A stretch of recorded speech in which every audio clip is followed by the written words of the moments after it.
The information in this video may sound like complete insanity, but it's documented fact, and I'm begging you to watch until the end, because your family's life might depend on it.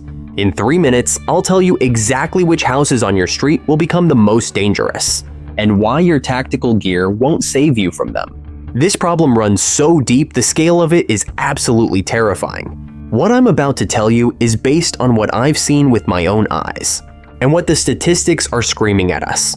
This isn't about what might happen, this is about what's already happening right now. Total SHTF just accelerates it by a factor of thousands. And whether you and your family survive depends entirely on this knowledge. Because some of this data is deliberately kept out of the daily news cycle. 99% of survival channels won't tell you this, because they're too busy showing tactical gear that looks cool on Instagram, but won't stop a desperate mom looking for her anxiety pills. This isn't panic, this is science. Cold hard brain chemistry. And it's uglier than anything you've prepared for. Your neighbors are good people, that pleasant gentleman from the upper floor. The friendly lady across the street who greets you every morning. Maybe her kids play with your grandchildren at the park. Your dentist, your child's teacher, your coworker with the bad back. The accountant who does your taxes, the contractor who fixed your fence. The church volunteer, the coach from your grandson's soccer team. The librarian, the postal worker who knows everyone by name. These are people you trust, people who've helped you build this community. Real human beings with families they love, grandchildren they're proud of. Retirement plans they're working toward, they're not monsters. They're your community. But here's what you don't know, and what the pharmaceutical companies don't want you thinking. Statistically, 1 in 6 of them is a walking time bomb. 1 in 6 is chemically dependent on prescription medications. If the pharmacy closes for 72 hours, they will transform into something unrecognizable. Not a Hollywood zombie, something worse, something that still looks human, still sounds human, but has the reasoning capacity of a cornered animal.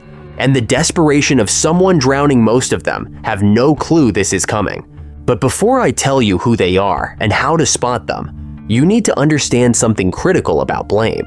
These people are not to blame. Most were prescribed medications by doctors they trusted. For real pain that wouldn't let them sleep, real anxiety that made life impossible, real depression, they followed the rules, they took their medicine as directed. Pharmaceutical companies created this vulnerability while counting their billions. Insurance structures favor pills over therapy. Healthcare systems created this nightmare. So this isn't about demonizing people who take medication. This is about understanding your neighborhood is sitting on a chemical powder keg, and you're the only one who knows the fuse is lit. The real threat comes from people who look absolutely normal and healthy. The ones you'd never suspect, the ones who look better put together than you do. I'm going to show you exactly how to identify them before it's too late. But first, let me tell you about the timeline, because understanding this is critical. This could mean the difference between your grandchildren living or becoming statistics. I'm a fairly ordinary person, but I've had a relationship with special structures for 20 years. Some information that comes my way relates to survival scenarios in accordance with special protocols. I'll translate these reports for you specifically around controlled substances and legal prescriptions. Medications sitting in cabinets right next to you. The stuff they teach would make your blood run cold. But you need to know. Here's what I'm covering today, and I promise you, each section gets progressively darker. First, the staggering numbers. Nobody mentions the actual body count waiting to happen. Second, the withdrawal timeline, a day-by-day breakdown of how fast good people become threats. Third, the hidden threat everyone ignores and why that cop might be the most dangerous. Fourth, identification protocols that could save your life tomorrow. Fifth, the visible threat and the one city in America where survival odds just dropped. And sixth, survival strategies that actually work when compassion gets you killed. If you've been prepping for years but haven't factored in pharmaceutical withdrawal, congratulations, you've been preparing for a fairy tale. The horde isn't coming from distant cities, it's already living next door. And it knows exactly which window you leave unlocked. Now let me break down the numbers, and I guarantee this will fundamentally change how you view your community. Actually, scratch that, this will make you afraid of your community. And you should be. 11.4% of American adults are currently taking antidepressants. That's over 30 million people right now today. Your neighbor Karen from accounting isn't naturally that calm and pleasant. She's a chemistry experiment in a cardigan. Dave from the HOA isn't naturally even-tempered. He's pharmaceutically lobotomized, they're chemically regulated, and when regulation stops, they stop being the people you know. Add the anti-anxiety medications, Xanax, Valium, Ativan, the socially acceptable sedatives that turn anxious people into functional members of society. 8.3% of adults, that's another 23 million people. Their nervous systems dampened panic attacks, suppressed their terror, medically managed. These aren't recreational users stumbling out of clubs. These are your neighbors managing conditions. Medication that happens to be physically addictive, the kind that makes heroin look casual. Then the painkillers, 5.7 million Americans with diagnosed painkiller use disorder. Another 7.6 million who misused prescription painkillers in the past year. These aren't street users in abandoned buildings. These are people with back pain from desk jobs, post-surgical pain from necessary operations, chronic conditions from aging. People with prescriptions from real doctors with real medical licenses. People who look exactly like everyone else until the pills run out. Then they look like something from a nightmare you can't wake up from. Do the math with me, because this number is going to haunt you. Conservatively, 15% of the adult population is chemically dependent on substances. That's not 1 in 100, that's 3 people on your street. 2 coworkers in your office, the person in line behind you at the grocery store, the person sitting next to you in church, the person teaching your grandchildren. And here's the part that should absolutely terrify you, the part that makes all your food storage and ammunition stockpiles look like children's toys. Most of these people have no idea they're dependent. They think they're treating a medical condition, like putting on glasses or taking blood pressure medication. They don't realize their brain has been rewired. They don't know what withdrawal looks like because they've never missed more than 2 days. And when they did, they just felt a bit off, a little anxious, nothing they couldn't push through. But you need to know what they don't. And what I'm about to tell you will make you look at every smiling face differently. Forever. Because when supply chains break, when pharmacies close, when prescriptions can't be filled, these good, kind, decent people will enter withdrawal. And withdrawal is not a metaphor. It's not stress. It's not being a little cranky. Withdrawal is a biological weapon. It turns your brain against itself, and it doesn't care about your good intentions. Withdrawal is brain chemistry, declaring war on consciousness, brain receptors screaming for chemicals. Stay with me, because what I'm about to tell you about the withdrawal timeline is information that could save your grandchildren's lives. And trust me, what happens on day 5 will shock you. Let me talk about what happens when these medications stop. Not the polite medical version, the real biological horror show. That turns your neighbor into a threat. Antidepressants work by flooding your brain with feel-good chemicals. Your brain says, "Whoa, too much," and shuts down production facilities. It closes receptors, adapts to the flood, becomes dependent on external supply. When you stop medication, you don't just go back to normal, you crash below baseline. Chemical levels drop, your brain stands there, wondering where all the chemicals went. Your brain tries to function with a fraction of what it needs, like running a car on fumes and prayer. Symptoms begin within 2 to 4 days, flu-like symptoms that make people think they're sick. Dizziness so severe people can't walk straight. Electric shock sensations users call brain zaps. Severe anxiety appears out of nowhere, like a demon you didn't know you were hosting. Uncontrollable rage over minor things, the kind that makes road rage look polite. Can't sleep nightmares that would make Stephen King concerned. In many cases, thoughts of self-harm and aggressive behavior the person cannot control. Research shows 56% of people stopping these medications experience severe problems. Over half not mild discomfort, severe problems lasting weeks or months. Some people report extended withdrawal over a year. 40% can't function in daily life. But here's what the studies don't tell you in plain language.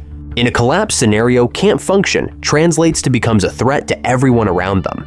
Some medications leave your system faster than others. Withdrawal can begin within 12 to 24 hours. Missing 2 doses, just 2 pills, triggers significant symptoms almost immediately. Going cold turkey in supply chain collapse creates immediate brain chaos. It's like pulling the emergency brake on a train going full speed. Physics says something's going to break, and that something is rational thought. Let me translate this into collapse language, the kind that matters when your door is getting kicked in. Within 72 hours of their last dose, 15 million Americans will face severe anxiety and chaos. They won't think clearly, they won't make rational decisions, they will be chemically unstable. The person you knew will be gone, replaced by a desperate animal wearing a familiar face. And that's just antidepressants, the training wheels of pharmaceutical dependency. What I'm about to tell you about anti-anxiety medications will make antidepressants look like candy. Don't go anywhere, because the next section explains why that nice lady who seems so calm might be the first one through your window. Anti-anxiety medications are your brain's chemical lobotomy. They work on your nervous system's brake pedal. When you take these regularly, your brain adapts by removing natural brakes and replacing them chemically. When you stop taking them, you lose chemical brakes and discover natural brakes are gone too. Your nervous system loses all brakes entirely. Every stimulus becomes a 5-alarm fire. Every sound is a threat. Every shadow is an enemy. It's like driving a car down a mountain with no brakes and no idea how you got there. Withdrawal from fast-acting ones like Xanax begins within 6 to 12 hours, not days, hours. The worst phase lasts 10 to 14 days of what medical literature politely calls severe discomfort. But let me tell you what severe discomfort actually means. It means hell. Actual literal hell. And here's the nightmare that keeps doctors up at night. 10 to 25% of long-term users suffer extended withdrawal. Months or years. Years. Let that sink in. Years of symptoms. Physical symptoms include overwhelming anxiety that makes PTSD look manageable. Panic attacks so severe people think they're dying. Shaking so bad they can't hold a glass of water. Profuse sweating, elevated heart rate like a heart attack. Sensitivity, where normal light feels like staring at the sun. Ordinary sounds become physically painful. Muscle spasms, severe insomnia with intense nightmares when sleep finally comes, which it rarely does. Psychological symptoms, rage without warning that goes from 0 to homicidal in seconds, severe aggression toward others. Paranoia makes people see threats everywhere. Everyone becomes an enemy. Full psychosis with hallucinations and delusions. People see things that aren't there. Hear voices, become convinced of conspiracies. Unlike the Hollywood version, this isn't dramatic or theatrical. It's quiet and terrifying. Absolutely convinced of its own reality. And here's the part that makes this truly nightmare fuel, unlike painkiller withdrawal, which feels like death but rarely kills you. Anti-anxiety medication withdrawal can actually be medically lethal seizures that can kill severe confusion mimicking psychiatric illness. Heart events, particularly dangerous in older adults. One of two substance classes where withdrawal can kill you. The other is alcohol. Think about that, the medication prescribed casually as aspirin has lethal withdrawal. But wait, there's more, and it gets worse. Much worse. 40% of people on these medications for more than 6 months experience severe withdrawal. Studies consistently report significantly increased hostility and aggression even weeks to months after stopping. Aggression so severe they require additional medication just to keep them from being violent. Translation: aggression from withdrawal is so severe and persistent, the only solution is more drugs. It's chemical dependency, treating chemical dependency.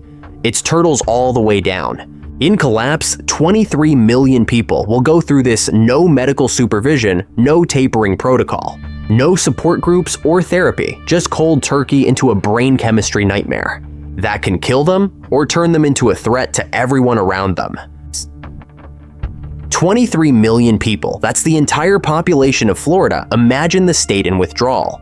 That's what we're looking at. Now here's where it gets really dangerous, and you absolutely need to understand this. Before I show you how to identify these people, identification without understanding is just paranoia. And paranoia gets you killed just as dead as ignorance. Painkiller withdrawal isn't lethal in healthy adults, but it makes people dangerous, specific, predictable, terrifying. Research shows significantly heightened aggressive behavior. One study found users 14 times more likely. 14 times. That's not a small increase, not a statistical artifact, it's fundamental change. A fundamental change in how the human brain processes conflict risk skyrockets. It goes exponential.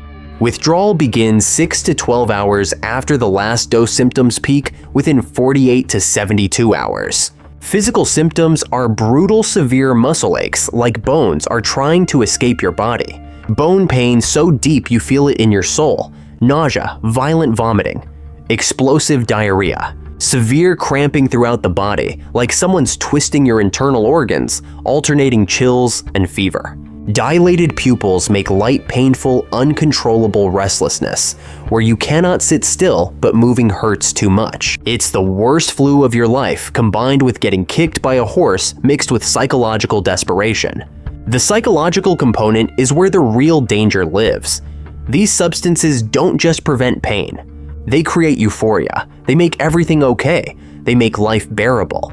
In withdrawal, your brain screams catastrophically, "Wrong, fix it immediately, or you will die." The drive to obtain more becomes all-consuming, more important than family morality or law. People in withdrawal will do things they never imagined, things that horrified them a week ago. They'll justify it to themselves, brain chemistry, telling them they're fighting for survival. If you're still watching good, you're smarter than 99% of preppers. What I'm about to reveal will separate the survivors from the statistics. Subscribe not for me for your family's survival, because I analyze threats others ignore. Tactical bros review flashlights and plate carriers. I'm worried about neighbors becoming existential threats. If you want to keep your family safe when the system fails, subscribe. Pretty gear makes you feel prepared. Real information keeps you alive. Now let me tell you something that keeps me up at night, something that should terrify you. And this is absolutely critical for protecting your grandchildren, don't skip ahead. This next section could save their lives.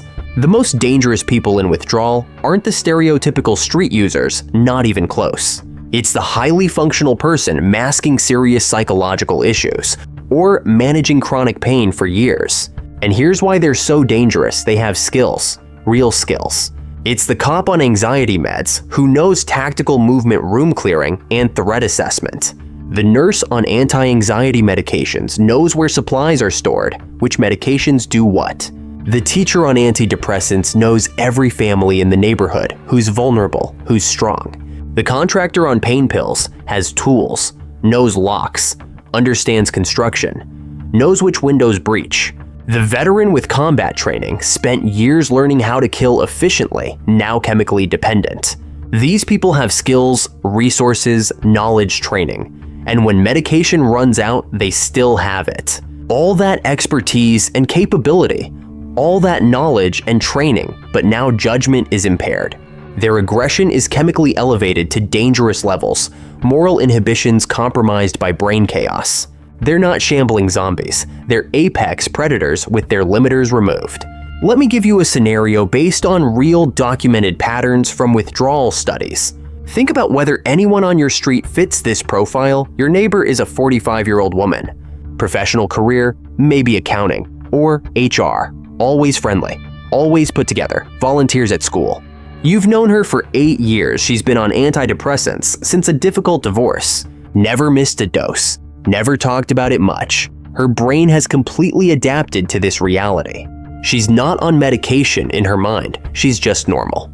Day 1 of blackout. She's fine, worried like everyone else, but managing. Day 2, she starts feeling off dizzy, a bit anxious, thinks it's just stress. Day 3, she's experiencing brain zaps, elevated anxiety, starting to panic, pharmacy's closed reality setting in. Day 4, she's not sleeping at all. Anxiety turned to paranoia, convinced something's medically wrong. Day 5. Rational thought breaking down emotional control, gone she's desperate in ways never experienced. Day 6. She's not eating physical symptoms, combining with psychological desperation. She's past asking nicely. Day 7, polite professional neighbor, erased what's left, is a terrified, suffering animal. Multiply that by 15% of your neighborhood, your town, your region, every community in America. That's not a disaster scenario, that's a mathematical certainty. The obvious threats street thugs and career criminals are not your primary concern early. Your primary concern is Karen from PTA Dave, from book club, and the nurse nearby. Because they're going into withdrawal, and they know where the vulnerable houses are. They know where elderly people live, which families have children who's alone during the day. They know the community layout better than any outside threat ever could. They have home field advantage. And they're about to become hostile. But here's what 99% of preppers miss, and this is critical. You can identify these people before the crisis hits, and what I'm about to show you matters. This could be the difference between life and death for your family. Pay attention, because these identification techniques work tomorrow in normal times right now.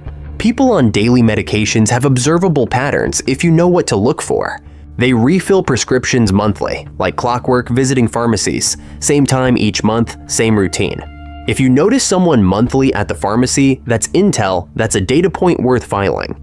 If they mention doctor appointments casually, or talk about antidepressants like it's no big deal, you're learning something critical about their chemical dependence. They're telling you they're a threat.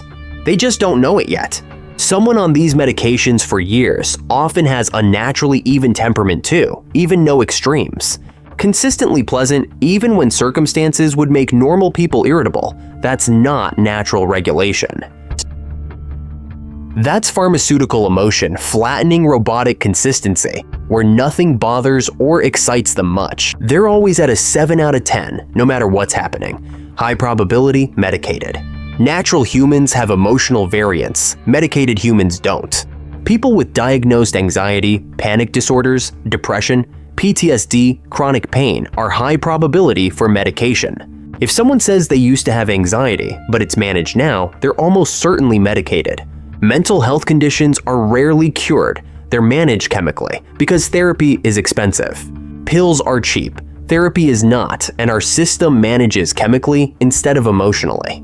Demographics matter more than you think. 24% of women in their 40s and 50s are medicated. Nearly 1 in 4 middle-aged women in suburban areas are chemically dependent. This isn't stereotyping. This is cold statistical reality. This is math. And math doesn't care about your feelings. High-stress jobs mean higher medication rates across the board. Lawyers, doctors, executives, military law enforcement. The medications are what allow them to function in those high-pressure environments. They're not naturally that calm under pressure. They're medicated into calmness. And when the medication stops, that pressure they've suppressed for years comes back all at once. I need to talk about the other category the one survival channels avoid. The visible substance users, the ones everyone pretends don't exist until they do. Your response to this category is completely different. Understanding why could save your life. Let me tell you which American city has the highest concentration of these threats. The answer will surprise you, and if you live there, it should terrify you. 47.7 million Americans aged 12 and older used problematic substances in the past month. That's not a lifetime stat, that's past month 16.8% of the population. Nearly 1 in 6 people using completely illegal substances, heroin, methamphetamine, cocaine, fentanyl. The substances that don't come with a doctor's prescription and don't pretend to be therapeutic. Geographic distribution matters for your threat assessment in ways most preppers don't understand. According to comprehensive city-by-city data, Omaha, Nebraska has the highest overall rates. Not Los Angeles, not Detroit, Omaha, the heartland followed by Mesa, Tulsa, Oklahoma City. Phoenix and Mesa have highest methamphetamine rates, Omaha, and Indianapolis highest heroin use. If you're in Omaha thinking you're safe, you're in the most dangerous city in America. Surprise! Western states like Alaska, Colorado, Oregon, Vermont rank highest overall. That beautiful mountain state you thought about for bug-out location? It's saturated. Southern states like West Virginia, Tennessee, Kentucky, most heavily impacted by painkiller epidemic. If you're in these high-use areas, your threat assessment just changed. Your odds just got worse. Identification is specific and observable physical indicators you can see from across the street. Bloodshot or glassy eyes, pupils dilated like the sun, or constricted to pinpoints. Skin problems, sores, picking behavior, dental problems, especially meth, which creates meth mouth. Dramatic weight loss, skeletal appearance, poor grooming clothes, worn for days, lack of care. Tremors, shaking hands unsteady, walk poor coordination, slurred speech, even when claiming sobriety. Behavioral indicators that scream danger, extreme mood swings within short periods, euphoric to irritable to depressed. Excessive energy that seems manic, followed by crashes into lethargy. Unusual sleep patterns, awake for days. Paranoid behavior, constantly looking around, checking doors and windows, convinced someone is watching. Secretive behavior, locking doors, hiding things, defensive when asked simple questions. High-risk impulsive behaviors, reckless driving, dangerous activities, no regard for personal safety. Violent outbursts over minor things. In normal times, protocol is straightforward. Avoid when possible, de-escalate if necessary, never confront. Crossing the street to avoid someone showing obvious signs isn't prejudice, it's tactical awareness. Your survival instinct is giving you information, listen to it. Don't be polite, be alive. In collapse, danger intensifies exponentially. Active users will be in immediate withdrawal. Street substances stop flowing before prescription medications.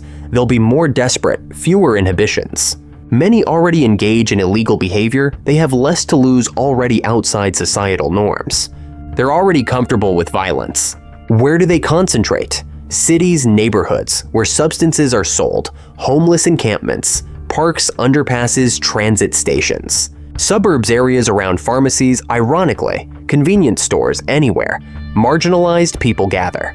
Rural areas, specific trailer parks, abandoned properties far from law enforcement. Know these locations, map them, avoid them when SHTF hits.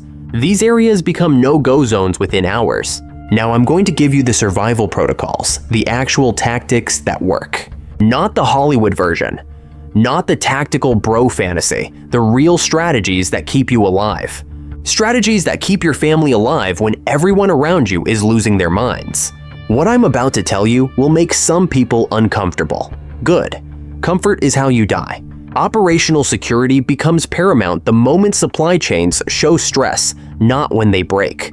When you see news about supply disruptions, when you see first reports of pharmacy closures, that's your signal, that's your alarm. Your entire security posture shifts immediately. Assume anyone on daily medication is entering or about to enter withdrawal. Assume their judgment compromised. Don't open your door as readily. Don't share information about supplies. Be careful, who knows? Operational security isn't paranoia. It's acknowledging reality before reality forces itself on you. Medical supply security is critical and immediate. Any prescription medications go into hidden storage. Not bathroom cabinet, not kitchen, not bedside table, not anywhere standard or accessible. Deep storage, hidden, secured, because people in withdrawal will search houses systematically. They will break into houses, they will ransack, and they will justify it to themselves. That same friendly neighbor who returned your lawnmower becomes someone who breaks your window at 3 a.m. Chemistry overrides morality, every time.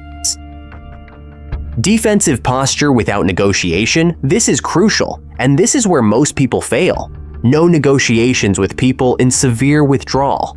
None. This isn't cruel, this isn't lacking compassion. The person standing on your porch at midnight isn't making rational decisions. Their brain chemistry is chaos. Trying to reason with someone in severe withdrawal is like reasoning with someone having a seizure. Compassion cannot override their brain chemistry. Kindness will not calm them. Logic will not reach them. Physical security becomes non-negotiable, doors locked, and reinforced windows, secured awareness at maximum. You don't open the door just because it's a familiar face. Familiar faces on day 7 of withdrawal are the highest risk because they know you. They've been thinking about your house for days. They've been planning your familiarity. Makes you a target. Not safe. Family protocols. Everyone understands without exception. Everyone in your household needs to understand this threat.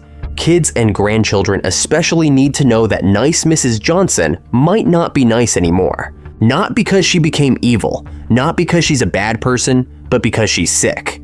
Withdrawal is a medical crisis that manifests as violence. Even good people become threats. when their brain chemistry declares war on consciousness. Timeline awareness for accurate threat assessment, first 48 hours after supply disruption. Most prescription-dependent people relatively stable, worried but functional days. 3 through 7 symptoms peak. This is maximum danger period. This is when your threat level should be red. After 2 weeks, acute phase-ending threat assessment increases until day 7, then decreases. Plan accordingly, adjust defenses, accordingly expect the worst on day 5 through 7. The bottom line, the core truth you need to internalize. Modern American society is chemically dependent in ways invisible until chemistry stops flowing. 48 million Americans require daily medication to function. Most need these medications. Medications improve quality of life enormously under normal circumstances, but create catastrophic vulnerability. It's a single point of failure built into the social fabric. You can have a year of food, water, filtration, ammunition, body armor, night vision. But if you haven't accounted for 15% of population in severe distress, within 72 hours of supply disruption, you're not prepared, you're LARPing, you're playing dress up. You're prepared for a different, simpler disaster that isn't coming. The biggest immediate threat in first 2 weeks of any major collapse isn't the virus. It's mass pharmaceutical withdrawal, silent and visible until it hits. It turns ordinary, good, decent people into desperate, aggressive, emotionally chaotic individuals. They know where you live, they know your family, they know your vulnerabilities. And they're about to stop being human in any meaningful sense. This information isn't common knowledge. Most preppers don't think about this. Most tactical discussions don't address it. When it happens, most people will be blindsided. Standing in their doorway trying to reason with someone who can't be reasoned with.